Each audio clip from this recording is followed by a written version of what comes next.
여러분 뉴턴의 법칙이란 말 들어봤지요? 뉴턴이라는 사람이 만유인력을 발명을 했지 않습니까? 떨어지는 사과를 보고 만유인력을 발명했다고 발견을 했다 그러죠. 발명이 아니라. 자, 그러면 그 만유인력 좀 이따가 살펴보도록 하고요. 뉴턴의 법칙은 총 세 가지로 나누어져 있습니다. 이미 앞에서 이야기를 하면서 언급을 한 내용도 있습니다. 자, 제일 먼저 어, 1법칙은 관성의 법칙입니다. 관성대로 행동한다는 겁니다. 뭐 풀어서면 물체에 작용하는 힘이 알짜 힘이 제로이면 운동하던 물체는 계속 운동하고 싶고 정지하고 있는 물체는 계속 정지하고 싶다 이 말입니다. 그대로 있고 싶다는 관성에 의해서 있고 싶다는 겁니다. 즉 한참 달리다가 스톱을 하기 어렵다는 겁니다. 계속 달리는 관성에 의해서 계속 달리고 싶고 가만히 있는 사람은 움직이기도 어렵다는 겁니다. 계속 움직이고 싶기 때문입니다. 그것을 우리가 관성의 법칙 유지하려고 한다 하는 것이 관성의 법칙이라고 하는 겁니다. 관성의 법칙 때문에 버스가 갑자기 출발할 때는 어떻습니까? 갑자기 출발할 때는 어떻습니까? 이게 앞으로 계속 앞으로 출발한다면 몸이 계속 해왔던 대로 관성 그대로 있던 자리에 계속 머무르고 싶기 때문에 몸은 뒤쪽으로 빠지는 거죠. 차가 앞으로 가지면 몸은 뒤쪽으로 가죠. 원래 뒤에 있었기 때문에 그렇습니다. 반대로 계속 가다가 갑자기 끼 멈춘다. 그럼 뭐냐 그럼 관성 그대로 몸은 계속 앞으로 가고 싶어 하는데 끼 멈췄기 때문에 몸을 앞으로 가는 거예요. 그래서 앞으로 기운다. 이거는 우리가 흔히들 충분히 관성의 법칙을 설명하는 것이죠. 우리가 흔히 이야기하는 F=ma라고 하는 것은 힘, 가속도, 질량 사실은 이게 제일 중요하지요. 이것이 우리가 뉴턴의 제2법칙인데요. 그걸 이해하기 위해서 뭐 사실은 한번 보겠습니다. 자, 요거를 역학수례라고 하는데 이거를 힘을 이렇게 당겨 보겠습니다. 자, 용수철 저울로 당기면 용수철 저울에 예를 들어서 3kg가 될 수 있게끔 계속 당긴다는 것은 3kg를 유지하면서 달린다는 소리거든요. 즉 힘을 유지하면서 달리면 힘을 크기를 F라고 해서 3kg, 6kg, 9kg 이런 식으로 줬다고 칩시다.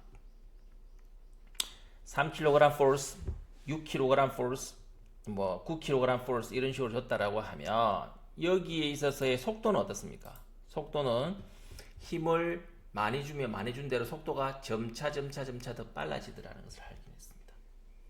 자, 속도가 빨라진다는 것은 즉 시간에 따라서 속도가 힘을 줌에 따라 속도가 빨라진다는 것은 이 속도의 기울기는 뭐라 그랬죠? 가속도라 그랬죠.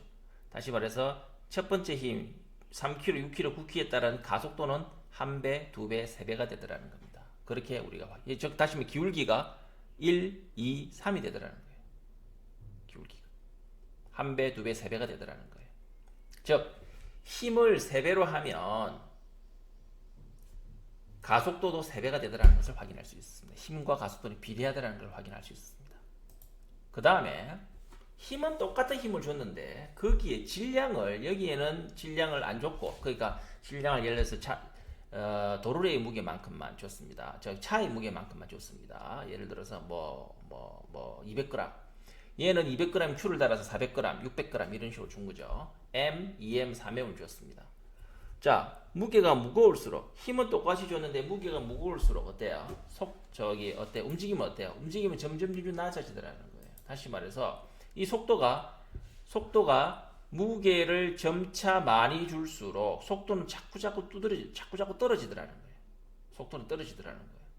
속도가 점차 떨어지는데 속도의 그 기울기, 속도의 기울기를 가속도라 이야기했죠. 가속도는 어때요? 점차 무게가 커질수록 가속도의 기울기가 1이면 2분의 1이고 3분의 1이 되더라는 거예요. M, 2M, 3M이 되면서 A, 2분의 1A, 3분의 1A가 되더라는 거예요. 즉 반비례 관계가 되더라는 거예요. 아하, 이제 여기서 알았어요. 가속도는 힘에는 비례하고 질량에는 반비례한다는 걸 알았어요.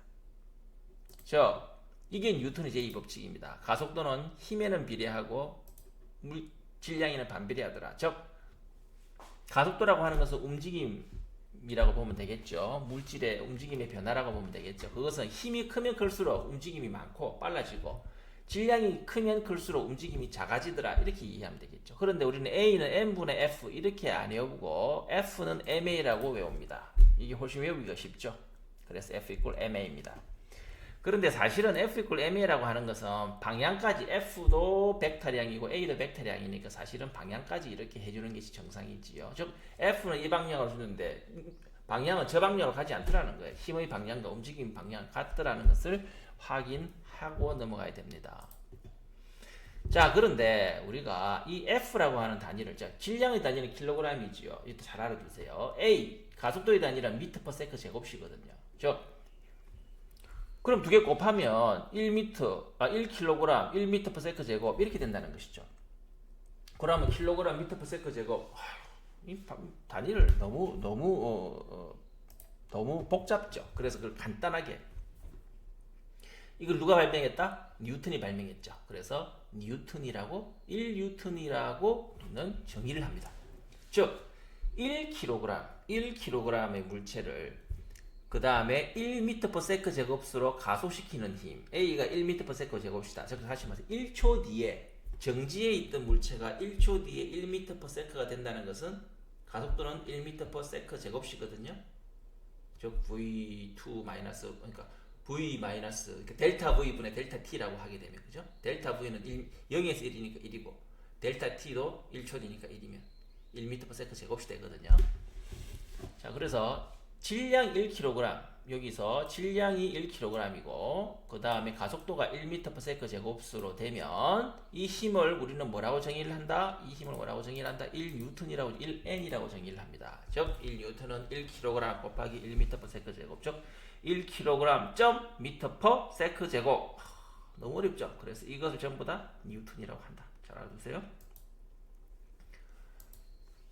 자, 뉴턴의 제2법칙에서 우리가 가속도 법칙인데 이거를 쉽게 한번 해봅시다. 200kg의 자동차, 2000kg 2톤짜리입니다. 자동차를 두 사람이 뒤에서 한 사람은 300N으로 밀었고 한 사람은 400N으로 밀었어요.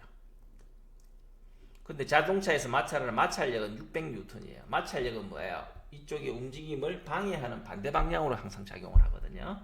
항상 반대 방향으로 작용한다는 말도 틀렸어요. 일단은 지금 여기에서는 움직임에 방해하는 방향으로 작용을 합니다. 600kg.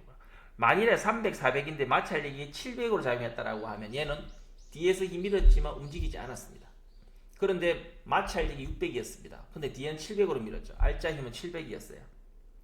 그러면 어때요? 알짜 힘은 뒤에서는 700으로 밀었고 반대 방향으로 600으로 작용했기 때문에 알짜 힘은 뭐예요? 즉 순수한 합력은 뭐가 되나요? 100N이 작용하죠. 자, 그렇다면 얘를 100N으로 밀었을 때 100N으로 밀었을 때 질량은 얼마라 그랬어요? 질량은 2000kg이라고 그랬어요. F equal MA 구할 수 있죠. F equal MA 또는 A는 M분의 F 구할 수 있죠. F equal MA 또는 A는 M분의 F. 즉 M은 얼마예요? M은 2000kg. N은 얼마에 100N. 즉 2000kg짜리를 100N의 힘으로 밀었을 때 나타나는 움직임의 변화. 즉 가속도는 얼마냐? 여기 계산해 보면 0.05m per second 제곱입니다. 이건 어떤 정도냐? 가만히 있는 놈이 1초 뒤에 0.05m per second의 속도를 가지게 하는 힘입니다. 자, 그 다음에 각속도, 선속도라는 말이 있습니다. 각속도, 선속도. 각속도, 선속도라는 말이 있습니다. 자, 요 놈은 뱅글뱅글 돌아가고 있습니다. R이 있고 V만큼 돌아가고 있습니다. 계속 돌아가고 있습니다. 계속 돌아가고 있을 때 각속도라는 말은 무슨 말이냐 그러면 반지름이 R인 원둘레를 따라서 등속 원운동, 다시 말해서 속도가 똑같은 원운동을 계속 하고 있습니다. 각속도는 뭐냐 그러면 각속도라는 것은 우리로서 또 오메가, 이렇게 W처럼 쓰지만 오메가라고 씁니다. 오메가, W, 라틴어인데요. 그리스어인데요. 오메가라고 씁니다. 오메가라고 하는 것은 물체가 단위 시간 동안 회전하는 각도를 이야기합니다. 우리 각도의 단위를 보통 도를 많이 쓰지만 수학에 있어서는 라디안, 즉 라디안, 1라디안 이해했죠. 반경하고 똑같은 원주에 해당되는 그 각도, 약 57도에 해당되는 부분. 파이 라디안은 180도라고 하는 부분. 그걸 1라디안, 즉 회전하는 각도를 라디안으로 나타내면은 1초 동안에 회전하는 각도를 우리가 각속도라고 이야기합니다. 몇 도나 움직였느냐 하는 겁니다. 단위는 라디안 퍼 세컨드입니다. 만일에 만일에 내가 각속도가 2파이 라디안 퍼 세크라고 합시다. 이 말은 무슨 말이냐? 1초 동안에 2파이 라디안이다. 1초에 한 바퀴라는 거예요. 2파이 360도. 다시 말해서 1초, 2초, 3초, 4초 이런 식으로 돌아가고 있다면 요 놈의 각속도는 2파이 라디안 퍼 세크라는 거예요. 1초에 한 바퀴 돌아가는 거. 됐습니다. 각속도가 일정하다면 접선 방향으로의 속도, 이 방향의 속도, 이 방향의 속도, 이 방향의 접선 방향의 속도, 이걸 선속도라고 이야기를 하고, 어떤 사람은 선속도라고 이야기하고 어떤 사람은 그냥 속도라고 이야기를 합니다. 그래서 확실하게 각속도와 구별을 하기 위해서 이걸 선속도라고 이야기를 합니다. 이쪽 방향, 접선 방향의 속도는 선속도입니다. 이 선속도 크기도 일정하겠죠. 왜냐하면 R이 일정하기 때문에 그렇습니다. R이 일정하기 때문에. 여기에서 우리는 R이 나와 있고 각속도가 나와 있으면 선속도를 구할 수가 있습니다. 이 선속도를 구할 수가 있습니다. 이 R이 나와 있고 각속도가 오메가가 나와 있으면 이쪽 방향의 선속도도 구할 수가 있습니다. R이 크면 클수록 오메가가 똑같더라도 R이 크면 클수록 선속도는 똑같아요. 선속도는 커져요. 또는 R이 그러니까 R이 똑같은 경우에 오메가가 커지면 선속도도 빨리 커지겠죠. 팍팍팍팍 돌아가겠죠. 이 V가 커지겠죠. 또는 똑같은 오메가라도 R이 커지면 선속도는 또 커집니다. 그래서 우리는 선속도는 반지름이 커질수록 그리고 각속도가 커질수록 이 비대하에 증가한다 그래가지고 V는 R 오메가다. 이거 우리 V는 R 오메가다. 굉장히 중요한 겁니다. 이쪽 방향의 선속도는 R 잘 알아두세요. 반지름 곱하기 이 방향으로 돌아가는 속도, 각속도 이렇게 하면 되겠습니다. 자, 등속 원운동의 가속도도 있겠죠. 이 각속도도 속도도 있고 각속도, 선속도도 가속도도 있겠죠. 자, 보세요. 내가 좀 전에 이야기했잖아요. 좀 전에 여기에 V 다 똑같다 그랬어요. V 다 똑같다 그랬어요. 그럼 가속도는 뭐예요? 속도의 변화량이 아니라 그랬는데 속도는 어때요? 속도는 똑같이 일정하다 그랬죠. 속도의 크기는. 속력의 크기는 똑같이 일정합니다. 사실은 근데 속도는 벡터량이라 그랬잖아요. 그렇기 때문에 어때요? 요쪽하고 돌아갈 적에 속도가 어때요? 방향이 다르죠. 그렇기 때문에 달라지는 거예요. 이 속도의 방향, 이쪽하고 이 벡터하고 이 벡터의 차이는 이 벡터예요. 이 벡터는 누구를 향한다? 이게 중심을 향하는 거예요. 항상. 다시 말해서 요쪽 벡터랑 이쪽 벡터랑 이쪽 벡터랑 이쪽 벡터량의 그러니까 정확하게 따지면 요 벡터하고 조금 더 지나면 얘는 약간 이렇게 바뀌겠죠. 약간 이렇게 바뀌겠죠. 요거하고 조금 바뀌고 또 조금 바뀌고 또 조금 바뀌고 이런 식으로 바뀌겠죠. 이런 식으로 바뀌겠죠. 그랬을 적에 그 사이 그 속도의 변화량은 이런 식으로 중심으로 향하더라는 거예요. 항상. 그렇기 때문에 크기는 같더라도 방향이 다르기 때문에 이것은 속도의 차이가 나오고 차이 값이 나오고 속도의 차이, 단위 시간 동안의 속도의 차이가 가속도이기 때문에 이 가속도를 구심 가속도라고 이야기를 합니다. 구심. 중간을 향하는 가속도다. 방향이 중간을 향하는 가속도다. 이 말입니다. 그래서 등속 원운동에서 선속도의 크기는 일정하지만 방향은 계속 변합니다. 그래서 속도의 변화를 인한 가속도의 방향은 중심을 향하고 있기 때문에 구심가속도라고 합니다. 참고로 하면 구심가속도는 R 오메가 제곱입니다. 아까 중에 속도는 R 오메가였지만 구심가속도의 크기는 R 오메가 제곱입니다. 참고만 하세요. 구심가속도를 생기게 하는 그 힘을 구심력이라고 이야기합니다. 이 구심력, 즉 가속도가 있다는 것은 힘이 있다는 소리거든요. F = ma이기 때문에 구심력이라고 이야기합니다. 이 구심력은 F = ma이기 때문에 mR 오메가 제곱 참고로 하세요. 자, 만유인력과 중력에 대해서 살펴보도록 하겠습니다. 자, 이거는 만유인력이 뭐냐 한번 생각해 보겠습니다. 만유인력. M1과 M2 두 개 똑같이 사실은 그 뉴턴이 사과가 떨어지는 것을 보고 만유인력을 발견했다 그랬잖아요. 그걸 한번 살펴보도록 하겠습니다.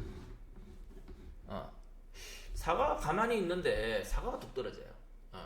왜 떨어질까를 굉장히 고민한 거죠. 왜 사과는 옆으로도 가지도 않고 하늘을 솟지도 않고 거기에 가만히 정지하지도 않고 왜 땅으로 떨어질까? 왜 땅으로 떨어질까? 그것은 분명히 무언가 땅에서 땅 속에서 이 사과를 당기는 힘이 존재하기 때문일 것이다. 거기에서 출발한 거죠. 그 힘이 과연 무엇일까? 거기에 출발한 거죠. 그래서 확인해 봤더니 두 개의 물체 사이에는, 두 개의 질량을 가진 물체 사이에는 서로 R이라는 거리는 존재하겠죠.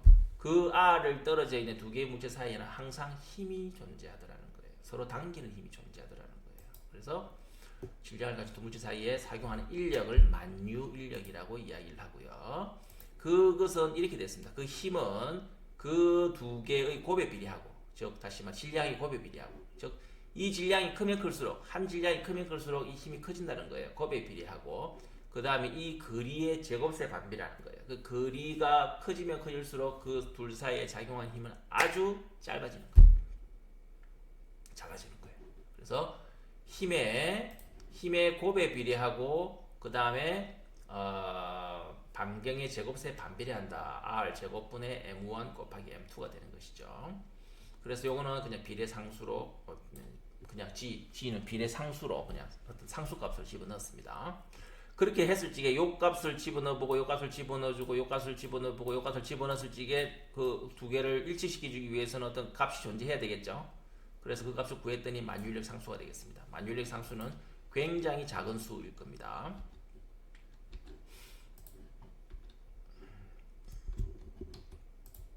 자, 그래서 만유인력 상수는 이렇게 작은 수가 나왔더라는 거예요. 그래서 두 물체 사이에는 항상 만유인력이 존재합니다.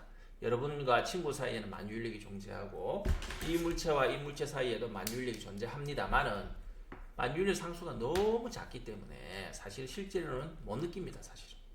그런데 느낄 정도가 되려면 하나의 질량이 엄청나게 커지면 어떻게 될까요? 엄청나게 커지는데 어느 정도 엄청나게 커지냐? 지구만큼 엄청나게 커지다 어떻게 될까요? 하나가. 자, 그렇다면 계산 한번 해볼게요. 자, F equal G, 요 아는 값이죠. 요 아는 값이고, M1은 뭐예요? 요 M입니다. M, 우리의 질량. 그 다음에 M2는 뭐예요? M2 이것이 뭐예요? 지구의 질량입니다. 우리 지구의 질량이 얼마인 줄 알거든요. 과학자들은 계산 다 끝났어요. 끝났고, 그 다음에 R2입니다. R의 제곱입니다. R2가 아니라 R의 제곱. R의 제곱은 지구의 중심에서부터 내 중심까지, 내 중심은 거의 지구의 그 반지름하고 똑같다고 보면 이건 거의 생략 가능하잖아요. 나의 키는 생략이 가능하지만 어때나 지구의 중심에, 지구의 거리에 비해서는 지구의 거리라고 보면 되겠죠. 지구의 중심에서부터 여기까지 거리니까 요만큼은 생략이 가능한 거, 조금 생략이 가능한 거죠. 그래서 지구의 거리가 되겠습니다. 그래서 계산해 보면 F는 만유인력 G 곱하기 만유인력 상수 곱하기 지구의 반지름의 제곱 분의 지구상의 질량 곱하기 지구의 질량이 되겠죠. M2가 지구의 질량이죠. 그러면 이것을 아는 값 다 아는 값이에요. 그랬더니 계산을 다 해봤더니, 이걸 계산을 해봤더니 얼마냐? 계산을 해봤더니 이것도 지구의 질량도 계산해봤고, 지구의 반지름도 계산해봤더니, 요 값을 계산해봤더니 이것이 9.81 정도가 나오더라는 거예요. 이거를 우리가 mg라고 이야기를 합니다. 그냥 9.8이라고 하면서 g라고 이야기합니다. 중력 가속도라고 이야기를 하죠. F ma니까 mg, 요거를 g, 요 가속도에 해당되는 부분이다 그래가지고 중력 가속도라고 이야기를 합니다. 그래서 요거를 9.8이 어떻게 나왔느냐? 요거 계산 다 해봤더니 9.8이 나오고, 이게 중력이라는 거죠. 다시 말해서 중력이 결과적으로 만유인력이라는 거죠. 중력 가속도 상수라고 이야기를 합니다. 자, 그랬을 때 1뉴턴은 우리가 아까 중에 1뉴턴은 어느 정도 크기일까? 이렇게 물어봤습니다. 아까 중에 정의에 의해서 1kg의 물체에 1m/s 제곱 정도의 가속도를 줄 수 있는 힘의 크기입니다. 이렇게 이야기를 하면 되는데, 사실은 정량적으로 설명할 수 있습니까? 설명 못합니다. 또는 정지에 있는 1kg의 물체를 1초 뒤에 1m/s의 속도를 낼 수 있도록 가할 수 있는 힘의 크기, 가해야 하는 힘의 크기, 이렇게 이야기할 수 있는데, 그렇든 잘 모르겠어요. 자, 그랬더니 우리가 F equal mg라고 그랬죠. F equal mg. 물체 100g의 물체를 드는데 필요한 힘은 얼마입니까? 100g의 물체. F equal mg. 중력 생각해 볼게요. m은 0.1, 100g이니까 0.1kg 곱하기 g가 9.81입니다. 즉 0.981kg/m. 즉 대략 0.982 그 1이잖아요. 그러니까 1N입니다. 무슨 말이냐? 내가 바나나 하나가 100g입니다. 100g 정도를 이렇게 들었을 적에 내가 느끼는 그 힘이 있죠. 왜냐하면 바나나가 가만히 놔둬놨으면 떨어질 건데 떨어지지 않기 위해서 내가 잡고 있잖아요. 버티는 힘, 다시 말해서 바나나가 가지는 그 힘, 저기 중력이 1N이단 말이야. 100g짜리가 지구가 당기는 힘이 1N이란 말이야. 그거를 내가 안 내려가게끔 딱 잡고 있는 거죠. 그게 1N이라는 거죠. 예를 들어서 물체 1kg, 아령 한 1kg짜리 있죠. 1kg짜리를 들고 있을 적에 내가 느끼는 힘은 10N이라는 거예요. 자, 바벨 정도의 10kg짜리 굉장히 무겁습니다. 10kg짜리를 내가 안 내려가게끔 딱 들을 적에 느끼는 힘은 100N이라는 거예요. 그렇게 알고 넘어가면 되겠습니다. 자, 마지막으로 뉴턴의 처음에 1법칙이 뭡니까? 관성의 법칙입니다. 움직이는 것은 계속 움직이고 싶고 정지하고 있는 계속 정지하고 싶다. 뉴턴의 제2법칙은 뭡니까? F=ma입니다. 한마디로 이야기해서. 뉴턴의 제3법칙은 작용 반작용 법칙입니다. 한마디로 말해서 계속 이야기했습니다. 이쪽에서 밀었으면 반대쪽에서도 똑같이 민다는 거죠. 자, 이 두 개를 당겼어요. 요걸 당겼어요. 다시 말해서 요거는 뭐냐 그러면 요 B가 A를 당기는 힘이고요. 요거는 뭐냐 그러면 A가 B를 당기는 힘이에요. 그 두 개는 항상 똑같아요. 이렇게 당겼는데 얘가 10N이 나왔는데 얘가 9N이 나오지 않습니다.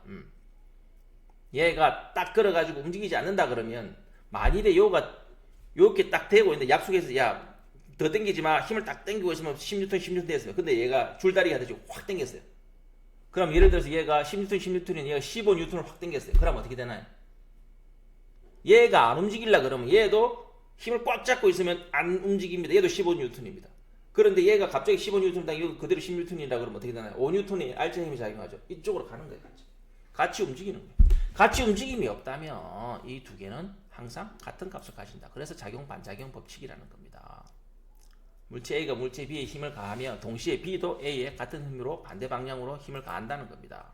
이때 한 힘을 작용, 다른 힘을 반작용이라고 이야기를 합니다. 아까 전에 우리 했을 때 어떤 물체가 땅바닥에 있었을 때 이 물체가 밑으로 가는 것은 중력입니다. 중력에 대한 반작용이 수직 항력이라는 거예요. 두 개 똑같다는 거예요. 그거하고 똑같은 겁니다. 얘가 손흥민 선수가 킥을 찼습니다. 그러면 공의 입장에 있어서는 이놈이 축구화가 힘을 탁 줬기 때문에 얘가 날아갑니다. 그런데 축구화의 입장에 있어서는 공이 이쪽으로 자기가 찬 힘만큼 공이 자기 축구화를 탁 때리는, 그래서 내가 딱 아프면 뭐 약간의 통증을 느끼겠죠. 그래서 공이 얘한테 그러니까 축구화가 공을 탁 찰 때 그 힘과 동일한 힘으로 이 공이 이쪽으로 힘을 탁 주면서 얘는 출발하는 것이죠. 똑같은 방식으로 로켓트가 올라가는 이유는 뭡니까? 로켓트는 연료를 여기에 쏘아줍니다. 쏘아줍니다. 나가는 힘입니다. 나가는 힘과 동일한 힘으로 얘는 이렇게 힘을 추진력을 받는 겁니다. 그래서 위로 올라가는 겁니다. 위로 올라가는 겁니다. 소방소의 힘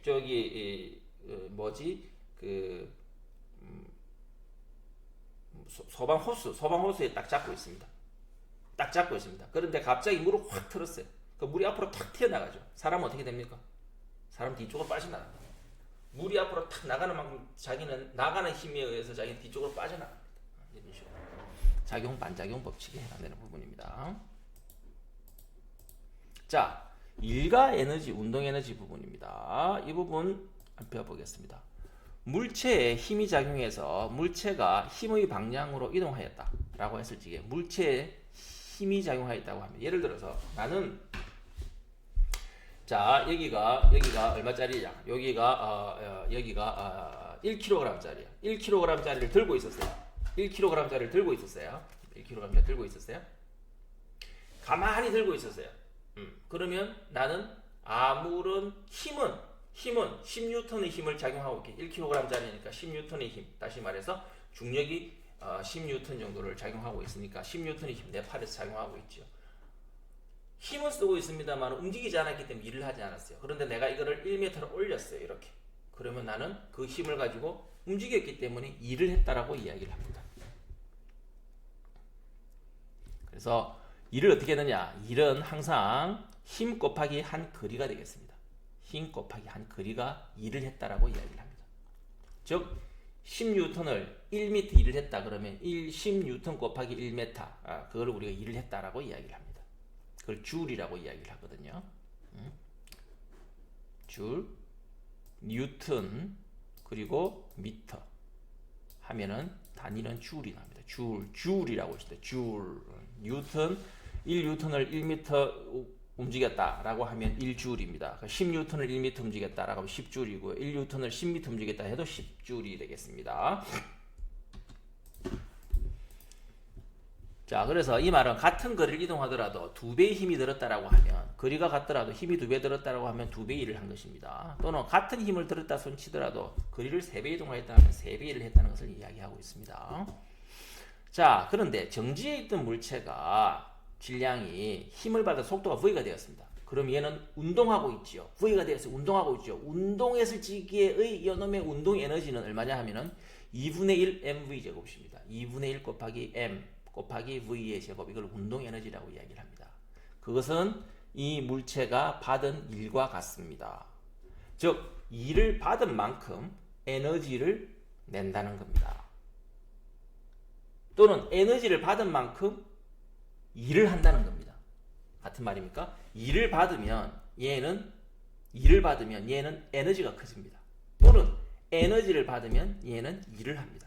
항상 에너지의 변화량과 일을 받은 양은 항상 같다 이야기를 해준다. 그리고 물체 운동 에너지는 2분의 1 mv 제곱입니다. 2분의 1 곱하기 물체의 질량 곱하기 속도의 제곱, 이것이 운동 에너지입니다.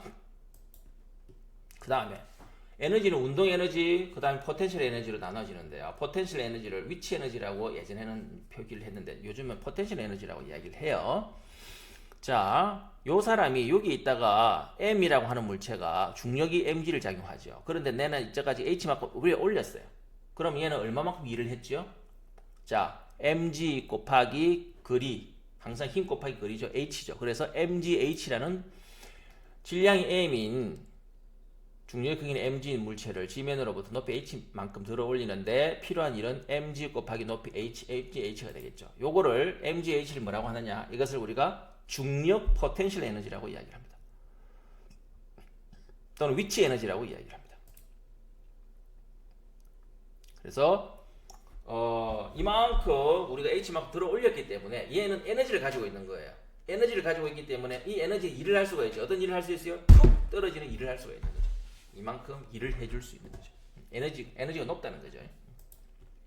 그 다음에 포텐셜 에너지는 위치 에너지도 있지만 중력 포텐셜 에너지도 있지만 탄성 포텐셜 에너지도 있습니다. 요거 스프링. 요거를 가만인데 중립 위치가 x였어요. 그런데 요거를 x만큼 당겼어요. 당기면 얘는 에너지를 가지고 있는 거예요. 포텐셜 에너지라는 것이 무슨 말이냐 그러면 우리 사람도 포텐셜 에너지가 있다는 것은 겉으로는 잘 드러나지 않습니다. 물체가 높은 위치에 있는 놈이 겉으로는 드러나지 않습니다. 그러나 어떤 순간이 되면 지진이 일어나거나 하면 떨어지면 엄청난 에너지를 가지고 있는 것이죠. 위에서 떨어지면 에너지를 가지고 있는 것이죠. 그래서 잠재적인 에너지다 이렇게 이야기를 합니다. 자, 운동을 하면 MVH는 잠재적인 에너지가 아니죠. 왜냐? 움직이고 있는 것이 보이지 않습니까? 얘는 에너지가 엄청나네 보이지 않습니까? 그래서 2분의 1 MV 제곱은 포텐셜 에너지라고 하지 않습니다. 정지에 있지만 내부적으로 가지고 있는 잠재된 에너지를 포텐셜 에너지라고 이야기를 하거든요. 그렇기 때문에 얘는 높은 곳에 있는 놈은 얘는 포텐셜 에너지를 가지고 있는 겁니다. 언젠가 떨어지면 내 머리를 다치게 할 수 있는 정도의 어떤 에너지를 가지고 있는 거죠. 이것도 마찬가지입니다. 여기 가만히 있다가 X만큼 당겼습니다. 그리고 가만히 있습니다. 그러면 움직이진 않습니다만 얘는 저걸 놓는 순간 얘는 타타타타타타 움직이는 그런 에너지를 가질 것이다. 가지고 있다는 걸 우리 알고 있잖아요. 포텐셜 에너지를 가지고 있는 거거든요. 그랬을 때 얘가 당기는 힘은 KX입니다. 여기에 스프링 상수라 그래가지고 K라고 이야기를 하고요. 여기에 스프링 상수는 K는 뭘 의미하느냐 그러면 K가 크면 클수록 당길 때 힘이 많이 드는 걸 이야기를 합니다. 그 다음에 X는 뭐냐 그러면 늘어나는 그 길이를 X라고 이야기하고 이 두 개를 곱하면 당기는 힘이 되겠습니다. 즉 이 스프링 상수 곱하기 늘리는 그 길이 x, kx를 하면 요놈은 당길 때 필요한 힘이 되겠습니다. 그러면 이놈이 가지고 있는 포텐셜 에너지는 여기가 0에서부터 x만큼 쭉 당겼어요. 쭉 당기면 요 맨 마지막에 x가 됐을 때 이게 필요한 힘은 kx라 그랬죠. 그러면 얘는 힘은 이렇게 그 다음에 늘어난 길이를 하게 되면 이렇게 될 겁니다. 힘과 늘어난 길이를 하게 되면 이렇게 될 겁니다. 그래프는. 그렇게 되었을 때 힘과 길이를 단순하게 똑같은 힘으로 계속 당긴 것이 아니거든요. 무슨 말이냐 그러면 내가 처음부터 당겼을 때 말입니다. 여기에 x가 있고 여기에 k가 f가 있습니다. 똑같은 늘어난 길이 할 때마다 이만큼 늘어날 때마다 힘이 똑같이 f로 작용했다 라고 하면 이만큼이 f = kx가 한 일이죠. 그런데 처음 당겼을 때 힘이 거의 안 들었죠. 그래서 자꾸 당기면 당겨서 힘이 계속 많이 드는 것이죠. 그래서 이렇게 드는 것입니다. 그렇게 됐을 적에 요 면적이 에너지가 되는 겁니다. 그러면 그냥 이 면적이 아니라 이 삼각형 면적이 되는 것이죠. 처음에는 제로였다가 이렇게 커졌기 때문에. 그래서 x 곱하기 kx 곱하기 반 이렇게 되는 것이죠. x 곱하기 kx 곱하기 반 밑변 곱하기 높이 곱하기 반. 그러니까 2분의 kx 제곱이 되는 겁니다. 그래서 이 포텐셜 에너지를 2분의 kx 제곱을 우리가 탄성 포텐셜 에너지라고 이야기를 합니다. 책에 따라서는 포텐셜이라는 거 포텐셜이라고도 하기도 하죠. 탄성 포텐셜 에너지라고 이야기를 합니다. 자, 그렇다면 역학적 에너지 보존의 법칙이라는 게 있습니다. 자, 얘가 제일 위에 있었습니다. 그럼 얘가 가지고 있는 에너지는 뭡니까? 에너지는 뭐예요? 항상 mgh, 위치 에너지밖에 없죠. mg 곱하기 h0, mg 높이 h0가 되겠습니다. 얘가 이만큼 내려왔습니다. 그러면은 내려왔을 적에의 그 위치 에너지는 뭐가 되죠? mgh1이 되죠. mg 높이는 h1이 되겠죠. 그런데 이쪽에 있어서의 속도가 v1 좀 작겠죠? 점차 속도는 커지겠죠? 속도는 작겠죠? 그렇지만 그때 운동 에너지를 가지고 있죠? 2분의 1 mv 제곱입니다. 여기가 가지고 있는 위치 에너지와 여기가 가지고 있는 운동 에너지는 이렇게 나타날 수가 있습니다. 제일 끝에는 뭐가 있습니까? 여기 가지고 있는 위치 에너지는 얼마입니까? 아무것도 없어요. 땅바닥에 떨어졌기 때문에. 여기는 운동 에너지만 가지고 있어요. 2분의 1 mv 제곱을 가지고 있습니다. 자, 여기에서 여기는 위치 에너지만 가지고 있어요. mgh1, mgh0, h0. 여기는 운동 에너지만 가지고 있어요. 2분의 1 mv 제곱.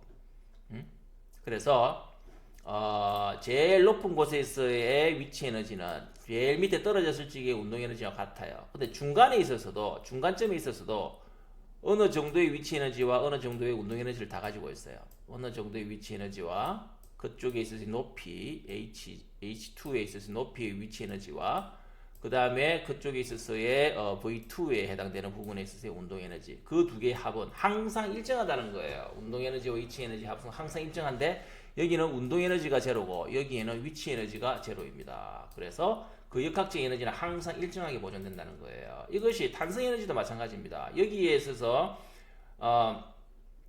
자, 중립 위치가 어디에 있어요? 중립 위치가 여기 처음 길이에요. 처음 길이에다가 이놈을 A만큼 당겼어요. 당겼다가 탁 놔버렸어요. 여기 딱 놔버렸어요. 그러면 얘가 일로 가겠죠? 여기서는 뭐가 있어요? 여기서는 움직이고 안 움직이죠? 얘는 뭐야? 탄성 포텐셜 에너지만 가지고 있죠. 그럼 그 다음에 일로 탁 가다 여기는 뭐예요? 요만큼의 길이는 짧아졌기 때문에 탄성 포텐셜 에너지는 작아졌어요. 2분의 1 kx1의 제곱이 되겠죠? 그렇지만 여기는 속도가 나오겠죠. v1의 제곱이 2분의 1 mv 제곱이 mv1의 제곱이 나오고요. 여기도 마찬가지고. 그럼 여기는 뭐가 나와요? 여기에는 탄성 포텐셜 에너지는 빵이에요. 다시 말해 중립 위치에 있기 때문에 여기는 포텐셜 에너지 제초는 빵이라는 거예요. x가 빵이기 때문에 그렇습니다. 대신에 뭐가 남았어요? 운동 에너지만 남았죠. 2분의 1 mv 제곱이 남았죠. 이렇게 되는 것이죠. 그래서 요 부분에 있어서의 어떤 위치 에너지와 요 부분에 있어서의 운동 에너지는 같지만 중간중간에 있어서의 운동 에너지와 위치 에너지 합이 다 똑같다는 거예요. 똑같습니다. 이거랑 같은 내용이다. 그렇게 이해를 하면 되겠습니다. 자, 일가 운동 에너지를 정리를 한번 해보겠습니다. 일가 운동 에너지 정리를 하면 뭐냐 그러면 얘가 뭐 어렵게 생각하지 말고 얘가 일을 받으면 얘가 일을 한 일은 에너지가 얼마나 변했느냐에 따라 다르다. 자, 예를 들어서 여기서 이만큼 내려왔어요. 여기서 이만큼 내려왔어요. 그러면 아까 전이랑 똑같아요. 속도를 얘가 이만큼 내려왔어요. 얘가 이만큼 내려왔으면 얘는 뭐야? 위치 에너지가 포텐셜 에너지가 이만큼 내려와서 일을 했죠. 그럼 일을 했으면 여기에 있어서의 운동 에너지하고 여기에 있어서 운동 에너지는 더 증가됐을 거예요. 그래서 운동 에너지의 변화량과 위치 에너지의 변화량이 똑같다. 아까 전이랑 똑같은 말이에요. 똑같은 말이에요. 예를 들어서 이거 한번 보겠습니다. 얘가 자동차가 이제 제동을 했어요. 급제동을 했어요. 급제동을 하면 여기서 예를 들어 시속 100km를 달렸어요. 시속 100km를 달리다가 끼 급제동을 했어요. 그러면 끼 미끄러져요. 미끄러졌다가 탁 섰어요. 그러면 얘가 여기 있다가 여기까지 갈 동안에 한 일은 뭐예요?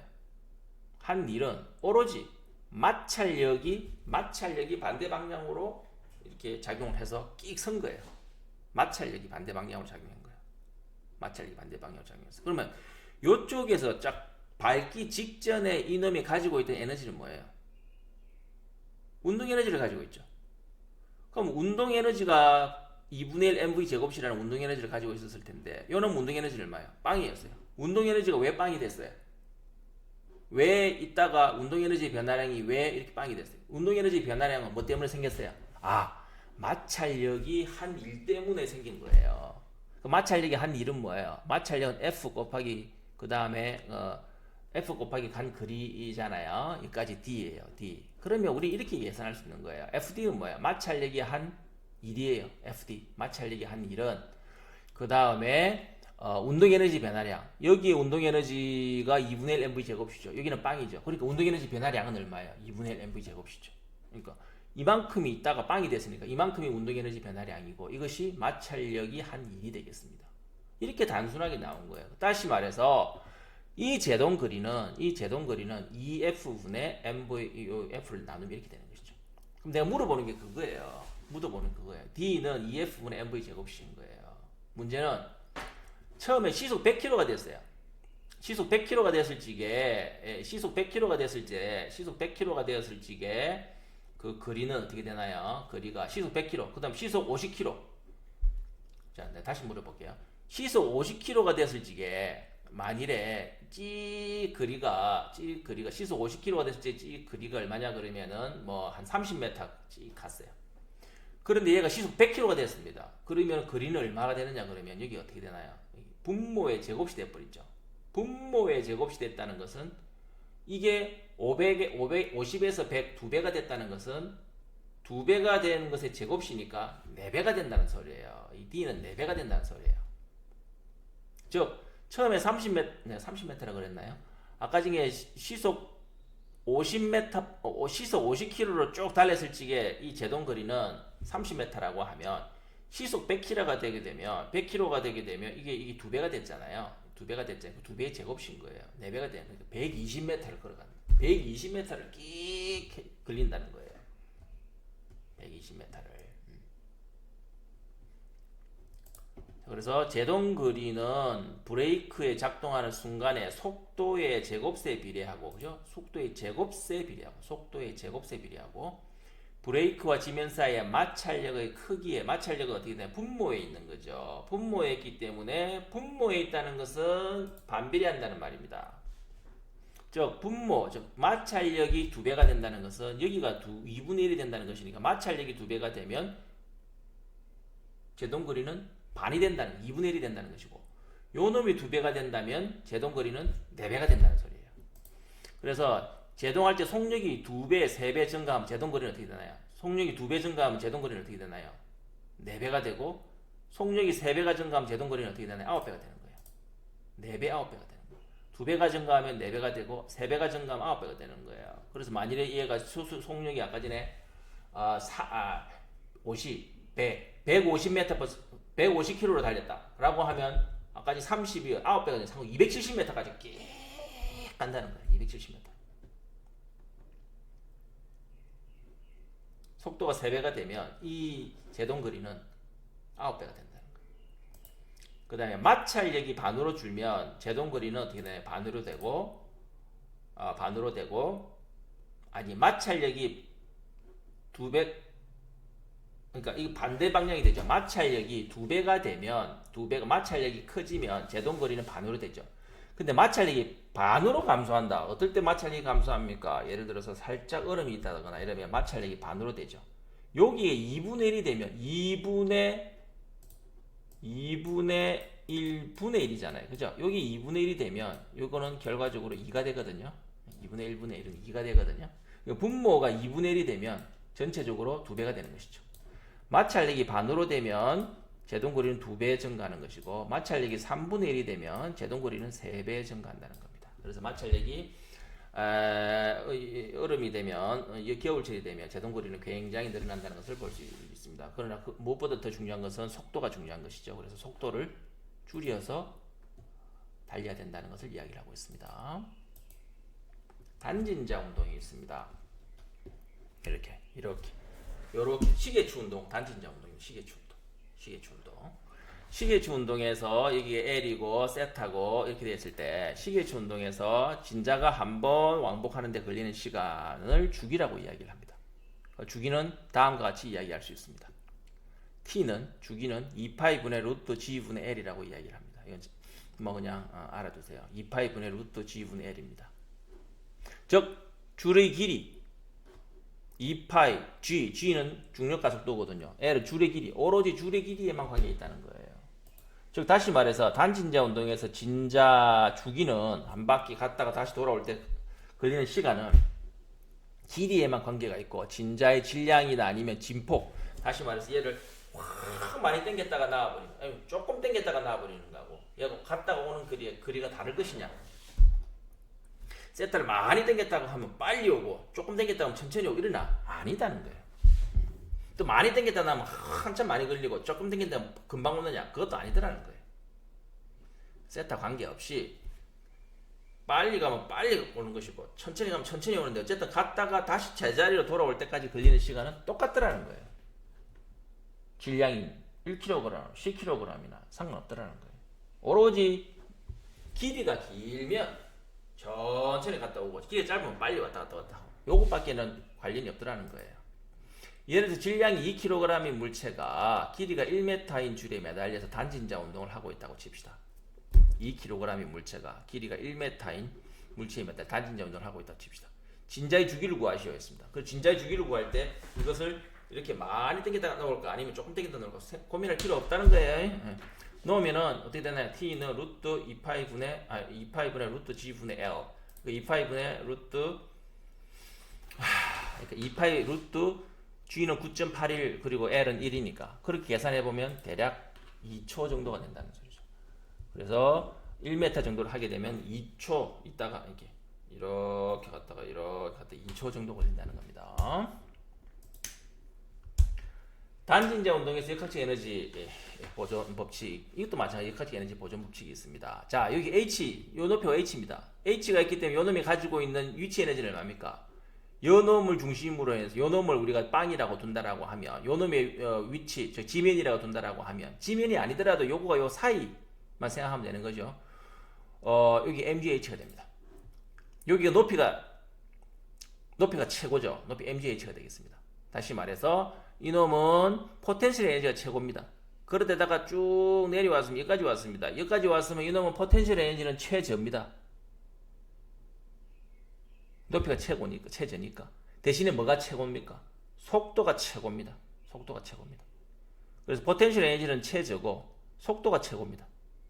속도, 즉 운동 에너지가 최고입니다. 최고. 그러다 마찬가지로 포텐셜 에너지는 최고가 되고 그 다음에 운동 에너지는 빵이 됩니다. 그래서 여기서 보면 포텐셜 에너지는 이쪽에서 최고됐다가 최저됐다가 최고됐다가 그 다음에 운동 에너지는 여기 최저, 당연하죠. 서인 뜨잖아요. 최저됐다가 여기는 최고됐다가 최저됩니다. 그러나 이 두 개의 합은 일정하다는 거예요. 그래서 높이 H에서 포텐셜 에너지가 최대이면 O점에 있어서 운동 에너지가 최대가 된다. O점을 지난 후에는 운동 에너지는 감소하고 포텐셜 에너지는 점차 증가한다. 즉 속도는 점차 감소하지만 포텐셜 에너지는 증가한다는 거예요. 자, O점에서 진자의 속도를 한번 구해봅시다. 즉 뭡니까? 요 놈의 높이는 어떻게 됩니까? 요 놈의 저기 포텐셜 에너지는 어떻게 됩니까? mgh가 되겠죠. mgh가 되겠죠. 그리고 요쪽에서 mgh 즉 포텐셜 에너지만 남고 요쪽에서는 뭐만 남습니까? 운동 에너지만 남습니다. 2분의 1 mv 제곱이 되겠습니다. 그 두 개는 같죠. 그 두 개는 같죠. 왜냐하면 요거 두 개의 mgh와 요거와 요거 같다 그랬잖아요. 그죠? mgh 요쪽에서는 운동 에너지와 위치 에너지 합은 같은데 요 놈은 위치 에너지만 있고 요 놈은 운동 에너지만 있기 때문에 그렇습니다.